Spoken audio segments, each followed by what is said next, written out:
সকাল সন্ধ্যা জিকিরের মধ্যে সুবহানাল্লাহ, আলহামদুলিল্লাহ, আল্লাহু আকবার ওইগুলো 100 বারই পড়তে হবে নাকি আর বেশি বার পড়া যাবে? আসলে এই যে সংখ্যাটা বলা হয়েছে সকাল সন্ধ্যার, এটা হচ্ছে আমাদেরকে একটা আমলের প্রতি আগ্রহী করে তোলার জন্য, এবং এটা যেন এই সংখ্যায় আমরা যেন এটা অভ্যাসে পরিণত করতে পারি সেজন্য। আর না তো এটার কোনো সংখ্যা নেই, আপনি শুধু 100 বার কেন, আপনি 1000 বার পড়েন, কোনো আপত্তি নেই। কিন্তু এই সমস্ত দোয়াগুলো, এগুলির অত্যন্ত মূল্য আছে। জি, সেই জন্য আমাদের রাসূলুল্লাহ সাল্লাল্লাহু আলাইহি ওয়াসাল্লাম নিজেও এই ধরনের আমল করতেন, আমাদেরকেও সেই ধরনের আমলগুলো করার জন্য বলেছেন।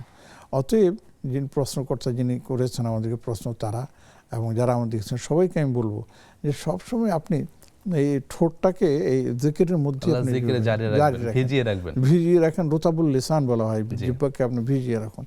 তাহলে দেখা যাচ্ছে যে শুধু এই নির্ধারিত সময় মানে সংখ্যাটা হাদিস অনুযায়ী যেহেতু এসেছে, আপনি একটু আমল করেন, এর বাইরেও যদি আপনি আমল করতে পারেন কোনো অসুবিধা নেই, আপনি করতে পারবেন ইনশাআল্লাহ।